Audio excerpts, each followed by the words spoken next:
first thing I would say when you talk about guitar sounds is knowing where you fit in the mix. So if you've got a huge band, 2 acoustic guitars, 3 electric guitars, drums, auxiliary percussion, keys, pads, loop, synth, mini choir, background vocals, 2 worship leaders, your lane is so small. And you might think like, well, how does that ever happen? I played some big like Easter or Christmas at GT, and you're just like, where is my lane? Like where? I remember talking to there were 3 electric guitar players, and we're like, what do we play? And you have to work those things out. Or if you're in a different band where it's, your worship team's different, you have like acoustic, drums, maybe keys. Your lane is so much bigger, and you have so much more that you can work with. And you also have to look at who are you musicians that you're with. A band like this morning and last night, everyone's solid, everyone's phenomenal. Like you don't have to worry about stepping on anybody's toes because you're listening to each other and you're playing off of each other, and everybody can be a time to play too, But sometimes in like real life, you've got members on your team who aren't super great, or struggle to strum in time, struggle to play in time, and what you play totally changes. And how can I help the musicians around me so that we're a cohesive unit? Makes sense? So, I think when you're talking about electric guitar, one of the first things you want to do is know how to play different chord shapes throughout the neck. And one of the reasons that I know we're talking about sounds, but one of the reasons I think this is really important is, so let's say you've got your acoustic guitar player who's just living down here.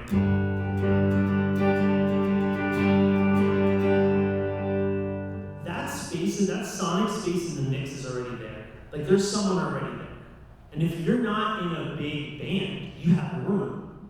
So the shapes that I use all the time, your C shapes. When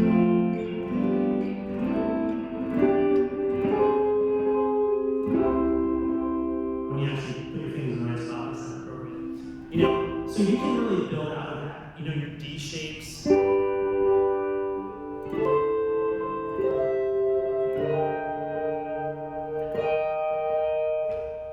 Those are like the building blocks that I use. So like let's say, your acoustic guitar player is living down here. Well, my G, if we're in G,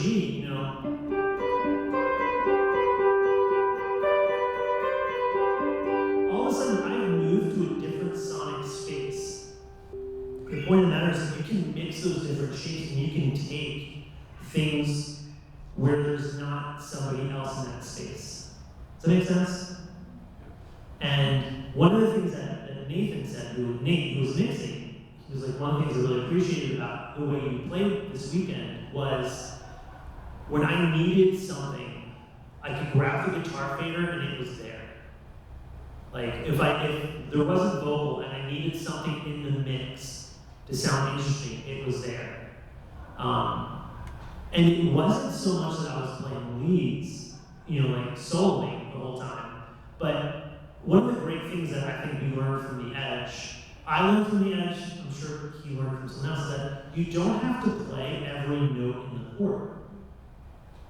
So when I'm playing G for this, I'm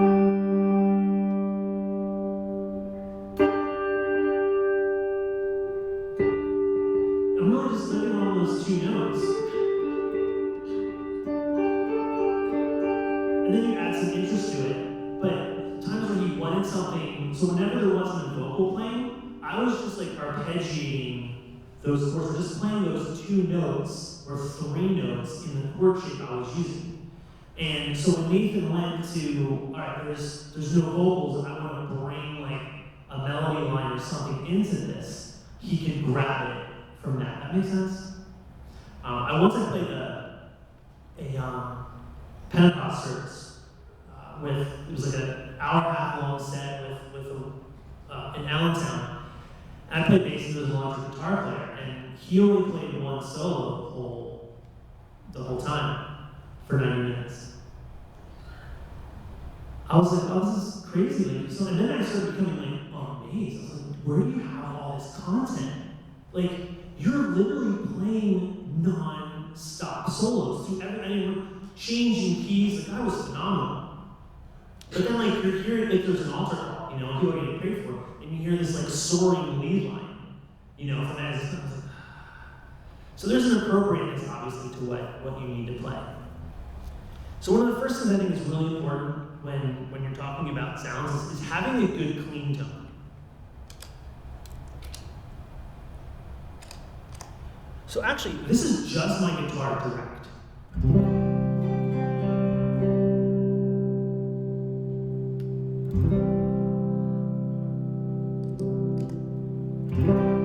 And that's with some amp simulation. You hear the difference, it's like a little clearer. I mean, the speakers I think are shooting over my head, so I don't think I hear it the same way you guys do. So to me, I'm like, it actually sounds the same. But I know if I had my in-ears and it would. So if you can use an amp at your church, I mean, amps are awesome, but there's a lot of great options now. And really, just I'll say in general, if you're looking at sounds and how to make them and you're looking at equipment, there's so much good stuff out there now, like you almost can't go wrong. And there's YouTube videos where people dive into it and how to set things, and it's really, really handy. I'm a simple guy, so I tend to, what I see is what I get. And if there's knobs and I don't have to dive too deep into menus, that's where I'm at. I love using an amp. A lot of you guys use amps at church still? Okay. So there's obviously, like, if you're not talking to a guitar player, they don't understand this, but there's a response to when you play an amp. Like if you play a good tube amp, like I have a Fender style Supro amp that I love.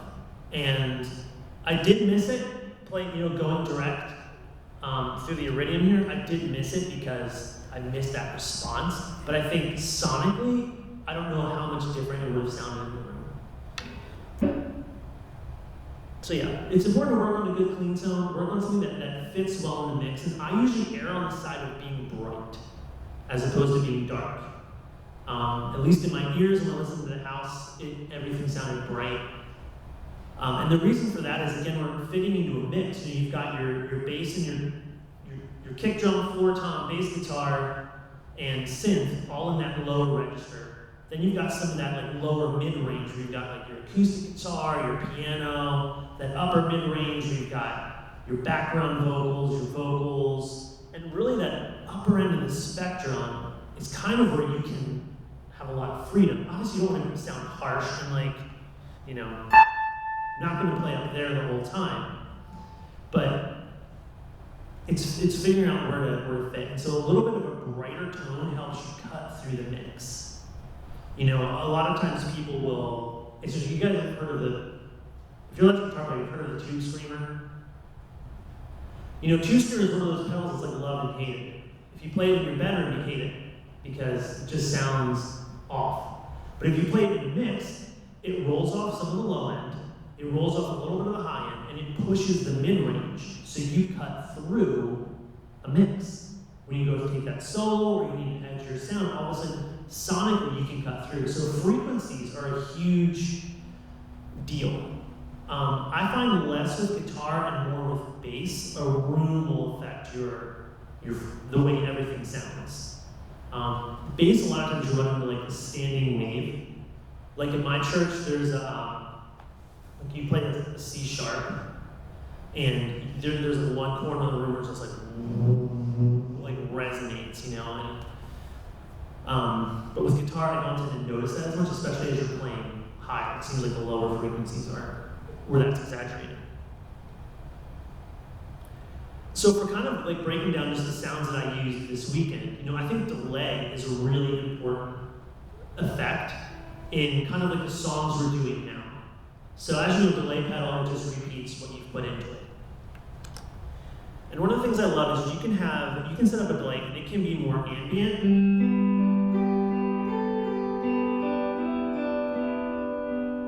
You've got those extra repeats ringing out, or you palm mute.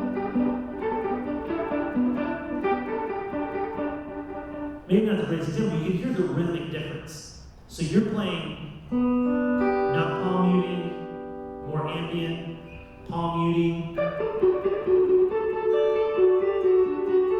And you can begin to integrate a little rhythmic element into your playing. One pedal, just changing your technique. I usually run stereo, so I think it's pan. So one side's a quarter note, the other side's a dotted eighth. And I'll live with that setting until it doesn't work. And the reason being, you can get so much out of it. It provides that rhythmic element, depending on how you want it. Because the dotted eighth, that's like the Edge basically made millions of dollars off of using a dotted eighth note delay. Made it a household name. But then you also have that quarter note to help reinforce it. And the way my pedal board is set up, so just does anyone else run stereo? A little bit sometimes. So what was that? Now we do. Nice. So we were Chris, and Josh has got new soundboards. Oh, awesome. We run it in our ears, but not really to the house. Gotcha. Fake stereo. Gotcha. So one of the things that people talk about, like summing the mono, and I've learned that you just don't sum the mono. The reason being, okay, I'm gonna get a little ahead of myself here, but some of your other pedals, like your reverb pedals, some of your delay pedals, modulation pedals, they'll actually switch the phase or manipulate the phase of your signal. So you've got your sound wave, and when your two sound waves are lined up, it sounds full. When they get a little off, you're still playing the same thing, but the phase has been reversed. They cancel each other out. So I noticed it as I was kind of diving into some different reverb sounds. I was like, I had a summed a mono box, summed a mono, and I noticed that my reverb went away. And this is probably more helpful if you're building your own pedal board versus if you're using stuff at church. I was like, where did everything go? And I realized it was going out of phase. So actually how I have this set up is one channel is the dotted eighth delay, which that's my main channel. I'm only going mono, boom, I'm plugging into that one. The other is the quarter note delay. And then I also have my reverbs. They're like a 60-40 or a 70-30 mix. So one side's a little heavier. The heavier side is obviously the dotted eighth delay. So if I go mono, boom, I just plug it in. I'm ready to go. Hopefully, if you ever run into that, it's much better to do that than try to get the sum to mono box where you're gonna run into phase issues. The same thing if you're ever you're playing bass or any instrument where you're gonna run a parallel signal path. So let's say, am I losing people or do you guys follow me? Okay. So a lot of times bass players will run a parallel signal path, or they'll talk about a parallel signal path where you split your signal and you might run through an overdrive pedal and then mix it back in with your dry tone. If that pedal switches the phase of your guitar, of your bass, you'll lose all your low end. So that's a trial and error thing that I have been down more times than I care to admit. And have a whole list of I love these pedals, they switch the phase, can never run in parallel. So back to delay, super helpful effect. With your mix knob, you can really learn how to judge what's appropriate for the song. For example, a song like Graves in the Gardens is a quarter-inch delay. Quarter note delay. Dotted eighth, you stumble over it with the strumming pattern. That's needed. Because even with that song, there's a bit of strumming, even when I'm playing electric with a band. But for all the songs we did, I was just using the dotted eighth and quarter note delay the whole time, and alternating between letting it ring out and then palm muting. Reverb is another, for really kind of fitting in the mix and giving yourself a bigger sound, reverb is really handy. You've got spring reverb all the way up to these crazy algorithms, and part of this is really figuring out what you're comfortable with. Because you start to add a lot of reverb, a lot of delay. The first thing is you hit a wrong note, and the nice thing about delay is it'll just repeat that wrong note for you, so you're constantly reminded of what you just did. And then with reverb, you can have such a heavy reverb, you hit something and you just get this like non-stop crashing sound until it dies out. I typically have two reverb presets. One is just a general reverb that sounds good, and then a larger reverb. So I have more longer delay, longer time, and it's a higher up in the mix. So.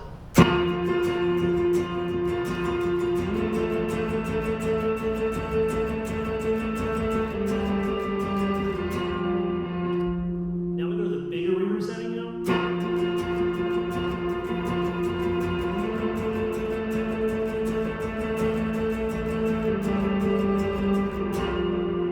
And if you ever want to feel self-conscious about your guitar playing, just do this.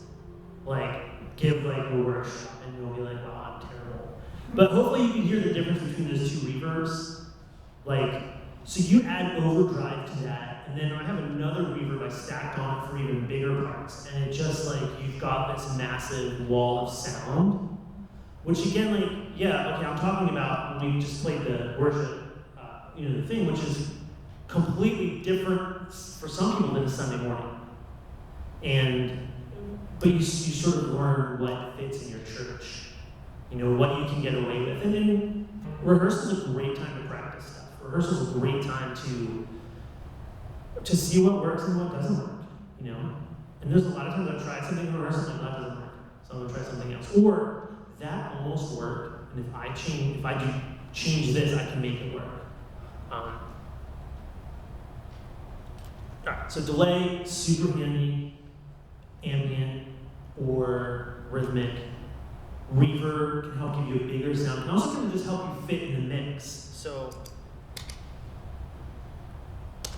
if you're just like strumming right now, just that tiny little bit,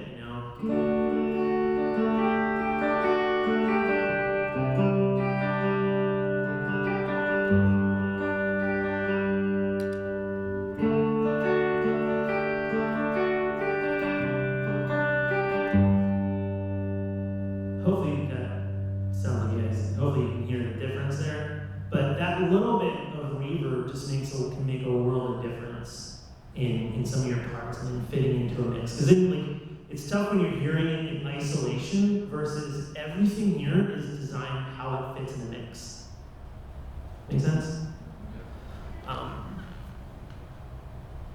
So that's really, if I was gonna say, what are the core sounds you need to you want to master if you were not master, but you want to have in your repertoire for doing a lot of modern worship systems now. It really is reverb and delay. On top of that, overdrive. I love overdrive because it can really help set the mood. I feel like it's like an emotional pedal. And maybe it's just because I grew up playing punk. That's how what I played, learning how to play guitar. And it's like as soon as you kicked in that distortion, as a teenager, you just got this emotional you know what I mean? And so while now you might not use distortion overdrive, you can add presence, you can add gain, you change your EQ structure so you can cut through a mix. So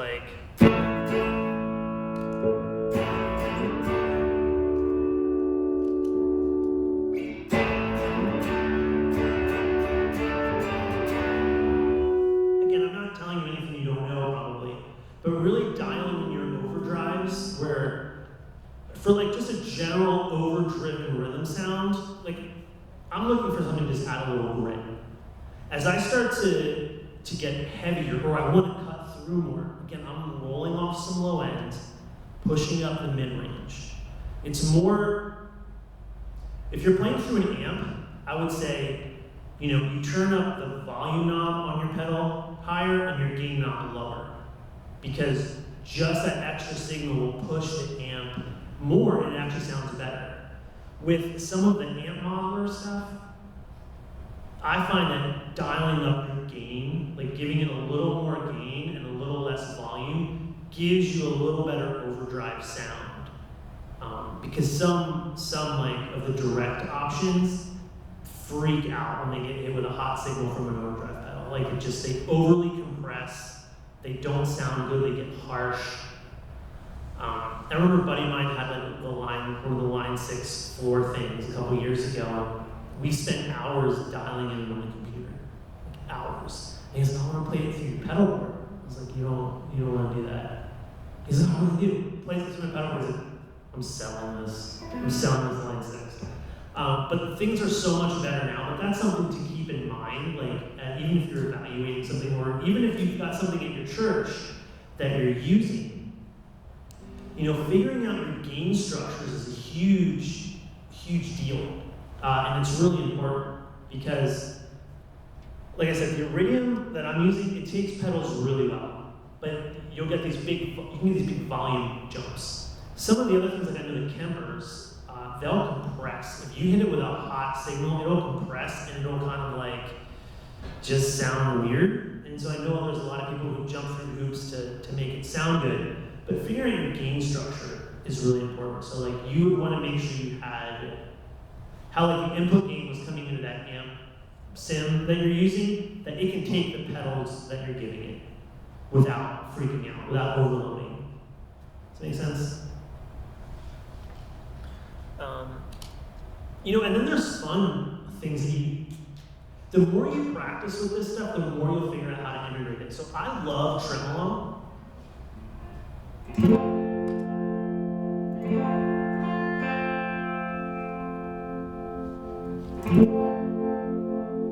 But I almost never use it that heavy. Kind of a low mix with everything else.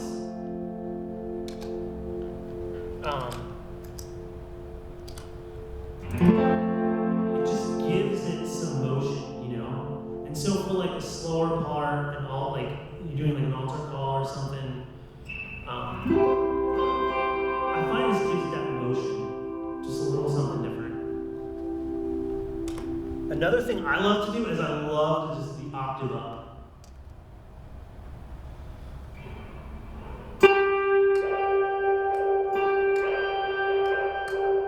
So you can just hit it and it just sends your sound, like it just shoots it up that octave. You heard me do it a couple times in the thing, and sometimes it's just even for big crash outs, the end of something, like I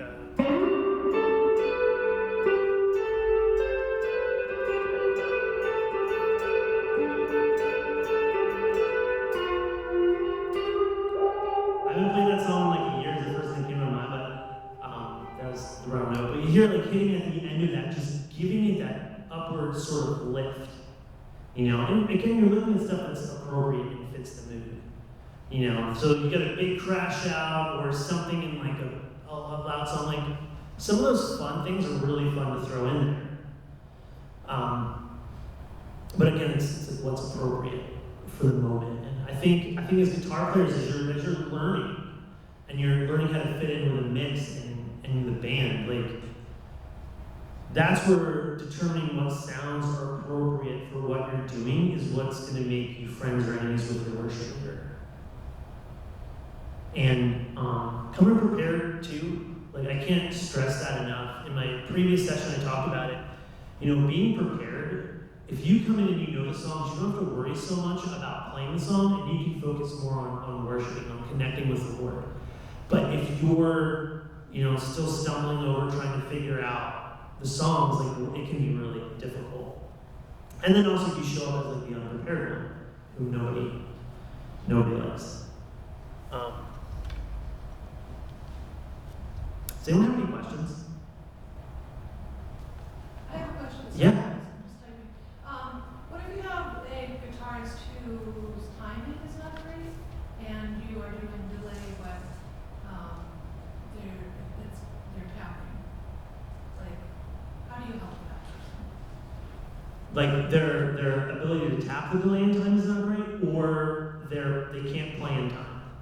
The ability to tap in time is not great. So to answer your question, I would say have them practice with a metronome.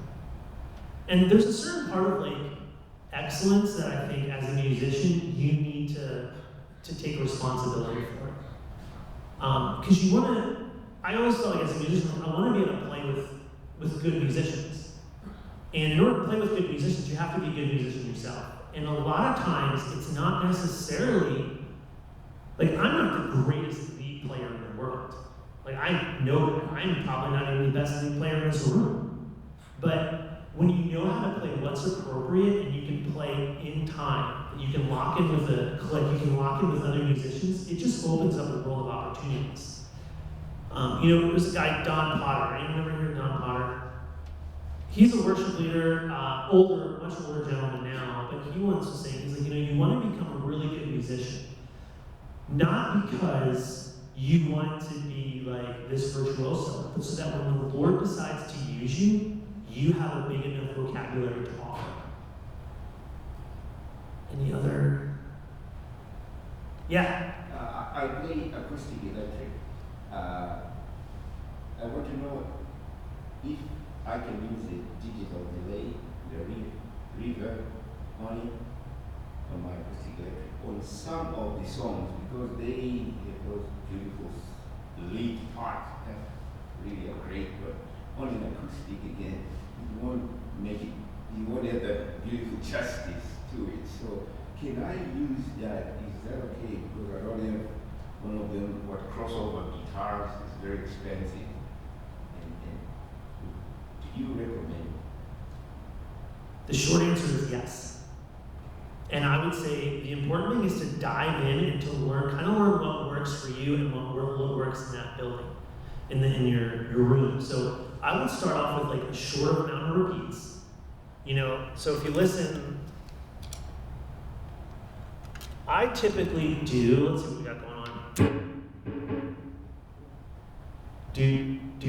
I'm literally going like 3 or 4 repeats tops. Because again, you're gonna be strumming, you're gonna fill in other notes. So if you have too many repeats, you start to get on top of yourself as you're playing. 3 to 4 is good. I would start there and start with a light reverb, if you're gonna use reverb, and then gradually just figure out what works for the song. Like I'm not one of those people like, oh, you're playing acoustic, you can't use that. You just have to figure out how to make it work for you. Because to your point, you can get this great amount of ambience in, and like the chord shapes too. If it feels like it's getting lost or it's muddy, slide it up when you're playing. For example, when you're in G, you're playing your G up here, your C, you got that E minor. Again, when you get past the 12th fret on acoustic, it can get a little dicey depending on your acoustic. But you can shift things up a register, or even you can even capo, and then play totally different chord shapes.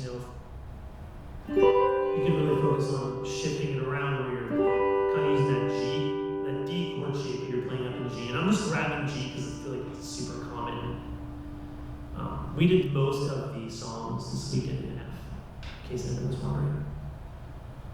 Which is another great point for learning your shapes throughout the neck. So, my church, Sunday morning, there was such a push a couple weeks ago, like we want to do a worship night. And so much of push, and they were like, you know what, let's do worship night Wednesday. So they announced it from the front. Tuesday I got the songs. And there was a song I hadn't really heard of, and it was in B flat. So I'm like, okay, like I'm here, I'm gonna play. Like it's not a big conference, it's church, like everybody I know, I'm like, I just want to play. And so you've got your B flat, your E flat, your F. You're gonna rock that minor. And a lot of times when you're playing this register, you can substitute playing in the D shape. You can substitute playing that one, like for the minor. So like if we're in, G, D,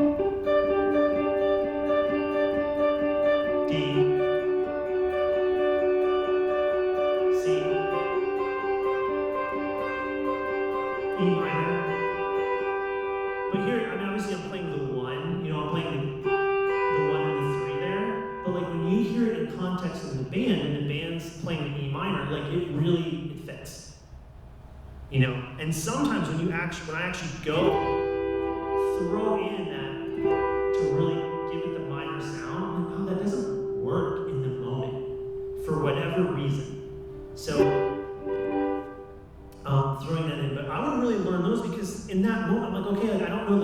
song really well, but again, I'm just arpeggiating with the delay, tapped in time with the song we're doing, reading the sheet, just picking through those little bit of notes, stealing what I can from the edge to use in this moment where I don't have to play the whole chord. And you can give yourself something that, like, wow, like, and those are kind of the things that, like, Nathan was talking about, in that moment. Like, I'm not playing like something crazy, but I'm just.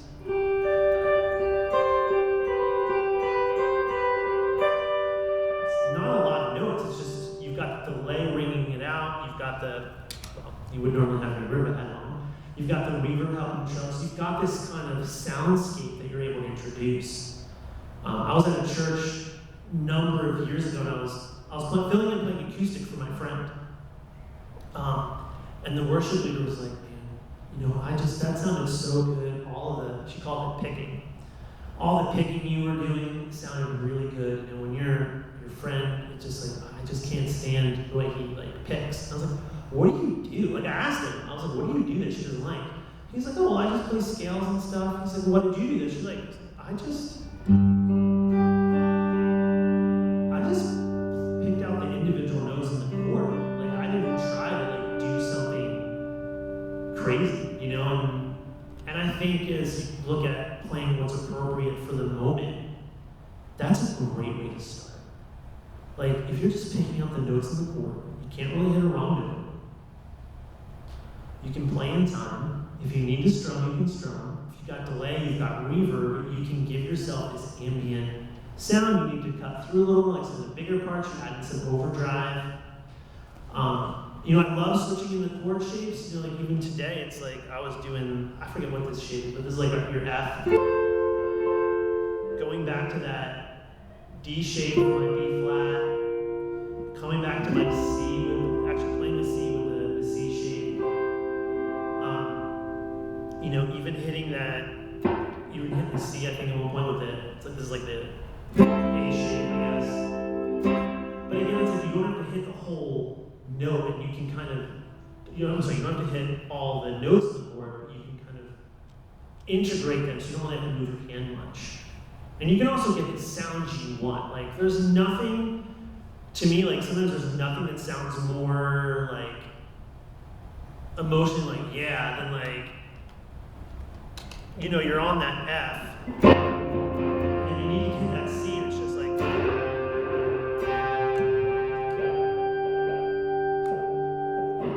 so you've got those slide ups and figuring out where the neck expresses. Because ultimately, too, like, you want to be able to express yourself musically. You want to be able to express, like, worship to the Lord musically, and you have to be a good enough musician to do that. And then you also have to be in a spot in a band where, like, it can support that. Does that make sense? Which is why most of the time at my church, depending on who's playing, like, I'll actually play bass instead of electric because it's easier for me to keep everybody together when I'm playing bass. And I definitely, like I said, I shift. For those of you who play multiple instruments, like, you just kind of learn to shift into that different mindset when you're playing a different instrument. And then also, like I said, probably about 100 times by now, being able to adapt to who you're playing with. And we all look at the conference band and think like, wow, that's awesome, and it really is.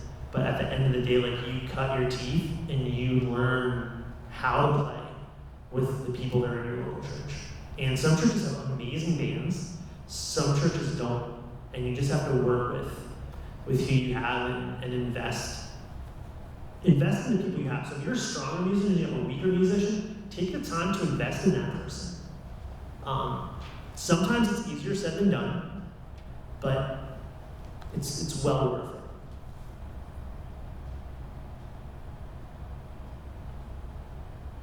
Yeah? Maybe a super simple question, but I'm just a super simple player. I'm self-taught on the acoustic, so I tell myself I know enough to get by, I know enough to lead. But when I'm not leading, I just got myself an electric to play, just to give it something different from the lead acoustic. So, but when I plug my electric in, I get like a hum. If I'm not touching my guitar, there's some sort of hum that gets through the system. Is that on my part or on the sound guy's part? Or how can I? What kind of electric guitar do you have? A Gretsch. Semi-hollow. Single coils? Okay. So there's a couple different pickup types. Yeah. This is so it's a simple question with a really complex answer. Yeah. If you're in a modernly built building with a properly grounded electrical system, that is going to eliminate so much of your problems. If you're like in a poorly grounded building that was built a long time ago, that they've retrofitted, whatever, there's going to be like ground loop hum and all sorts of stuff that you just have to fight with. If you've got a pickup selector where you can select different, go through those and first off find out if one of those eliminates the hum. So, for example, I have right here where it's just like the bridge pickup. Depending on how the lights are wired, I can get a hum there. I can switch over to where it's both pickups because these are single coil pickups. And sometimes that'll eliminate the hum. This has a fourth position where it's like the two pickups are wired like a humbucker. So it cancels out the hum. So I would start there. The other thing is, are you running it into like a pedal board or something when you Just a tuning pedal, that's all. Okay, tuning pedal and then directly. So it could be like some feedback. It could be just really the way the room's wired. Like you're getting those frequencies resonating through the body, and then it's hitting, it's like hitting the pickup. But typically, you know, if you have things grounded, like if you do, and this is another great thing, if you are ever going to like build your own pedal board or anything like that, spend the money in a properly isolated power supply and in good cables, because they make a world of difference. And then also when you start putting in gain, like overdrives and boosts, and you've got digital pedals, like any amount of noise in your signal is going to go through the roof. If you have gear and you've fallen out of love with it, watch some YouTube videos before buying something else. I will often, like if I'm kind of like, I don't know if I like this anymore, just turn the knobs. Spin the knobs and re-dial stuff in. Because I find a lot of guitar players, especially starting out, they like set something once and then forget it and move on. But there can be like a myriad of other sounds that you can get out of something, and it's important to learn what you have. Because inadvertently, like, if you're in a small church, some kid might come up and start turning the knobs. I've seen it happen, you know? And so you can come up and be like, what is wrong with my sound? If you look down and you can like figure out, okay, this is what's going on, I just redial these things in, you know, you can kind of save yourself a world of hurt if you just know what you're looking at. Sorry. That's okay, I think we're probably supposed to wrap up now, right? It's pretty close, yeah. All right. You're welcome. Thanks for coming. And if anyone wants to come up here and see what I've got going on, you're more than welcome to.